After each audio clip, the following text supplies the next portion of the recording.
तुमचं अन्नपूर्णा किचनमध्ये खूप खूप स्वागत आहे.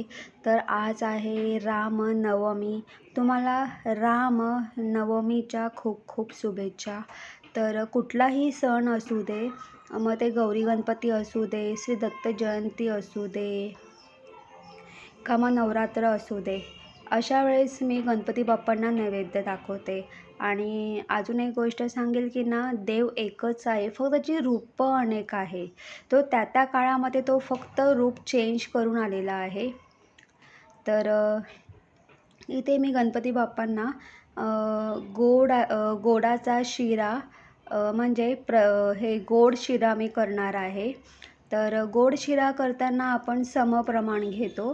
तर समप्रमाण म्हणजे रवा, साखर आणि तूप आणि त्याचप्रमाणे दूध हे आपण समप्रमाणात घेतो.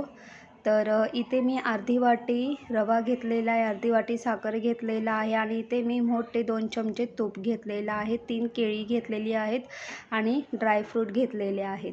तर इथे मी फ्राय पॅन घेतलेला आहे. या फ्राय पॅनमध्ये मी मंद गॅसवरती हा रवा अगदी मंद गॅसवरती मी भाजून घेणार आहे. अगदी हलका ब्राऊन होईपर्यंत आपला हा रवा भाजून घ्यायचा आहे. आणि मी तुम्हाला एक गोष्ट आवर्जून सांगेल की जेव्हाही तुम्ही गोड शिरा करतात तेव्हा तुम्ही जाड रवा वापरा. इवन म्हणजे घरामध्ये इतर काही गोष्टींसाठी किंवा इतर पदार्थ करण्यासाठी सुद्धा तुम्ही जाड रवा वापरा. ते महत्त्वाचं आहे, कारण जाड रवा हा छान मस्त फुलतो. आता माझ्याकडे जाड रवा नाही आहे, तर मी हा जो गोड शिरा करायला लावलेला आहे, तर मी हा गोड शिरा जो बारीक रवा असतो ना, त्या बारीक रव्यामध्ये मी शिरा करायला लावलेला आहे. आणि सांगण्याचं तात्पर्य एवढंच आहे, जो जाड रवा असतो ना, त्यात जेव्हा तो शिजतो ना, तेव्हा त्याचे असे दाणे दाणे दिसतात, ते महत्त्वाचं आहे. आणि जो बारीक रवा असतो ना, तर त्याचे असे दाणे दाणे अजिबात दिसत नाही. ते पूर्णतेनं असं म्हणजे पूर्ण लिक्विड किंवा असं पेस्टसारखं दिसतं. म्हणून मी तुम्हाला सांगते की गोड शिरा करताना तुम्ही शक्यतो जाड रव्याचा वापर करा. तर तुम्ही इथे बघू शकतात की इथे मी तूप ॲड केलेलं आहे फ्राय पॅनमध्ये. तो पूर्ण मेल्ट करून घेतलेला आहे. त्याच्यामध्ये मी हे जे ड्रायफ्रूट आहे छान मस्त असे फ्राय करून घेतलेले आहेत. इथे हा जो केळा आहे, तर बारीक कट केलेला केळा आपल्याला ॲड करायचा आहे आणि छान मस्त मऊ होईपर्यंत आपल्याला हे केळा छान मस्त फ्राय करून घ्यायचा आहे. आणि मी तुम्हाला एवढं सांगेल की इथे मी अर्धी वाटी मी रवा घेतलेला आहे, त्यानुसार तुम्ही 1.5 केळा घ्या. आता इथे मी 3 केळी घेतलेली आहेत. त्याच्या पाठीमागचं कारण म्हणजे असं की मला आणि ज्ञानेशला आम्हाला दोघांनाही गोड शिऱ्यामध्ये केळ्याचा खूप जास्त फ्लेवर हवा आहे आणि त्याच्यामुळे मग इथे मी 3 केळी ॲड केलेली आहेत. तर जसं तुम्हाला आवडत असेल त्यानुसार तुम्ही ॲड करू शकतात. पण अर्धी वाटीसाठी तुम्ही 1.5 केळं घ्या आणि ते ॲड करा. आता याच्यामध्ये आपला हा जो केळा आहे खूप छान मस्त तुपामध्ये मऊ झालेला आहे. आता याच्यामध्ये आपल्याला रवा ॲड करायचा आहे. रवा आणि केळं छान व्यवस्थित एकत्र एकजीव करून घ्यायचं आहे. आता हे सगळं एकत्र एकजीव करून घेतल्यानंतर एका साईडला मी गरम पाणी करायला घेतलेलं आहे. तर इथे पाणीसुद्धा गरम झालेलं आहे. तर आपण गरम पाणी ॲड करणार आहोत. आणि एक गोष्ट सांगेल, तुम्ही पाण्याऐवजी तुम्ही दुधाचा वापर करू शकतात. एवढंच आहे, जेव्हा तुम्ही दूध ॲड कराल ना, तेव्हा दूध गरम करून त्याला हलकं असं थंड करून घ्या आणि ते दूध तुम्ही यामध्ये ॲड करून घ्या आणि छान व्यवस्थित मिक्स करून घ्यायचं आहे. झाकण ठेवून अगदी 7 ते 8 मिनटं वाफ द्यायची आहे. तर इथे 7-8 मिनटं झालेले आहेत. आता छान व्यवस्थित पुन्हा एकत्र एकजीव करून घ्यायचं आहे. आता मी इथे साखर ॲड केलेली आहे आणि इथे मी साखर थोडी कमी ॲड केलेली आहे, कारण मला शिरा जास्त गोड नको आहे, थोडं कमी गोड हवा आहे. म्हणून मी इथे मग साखर मी थोडीच ॲड केलेली आहे, जास्त नाही.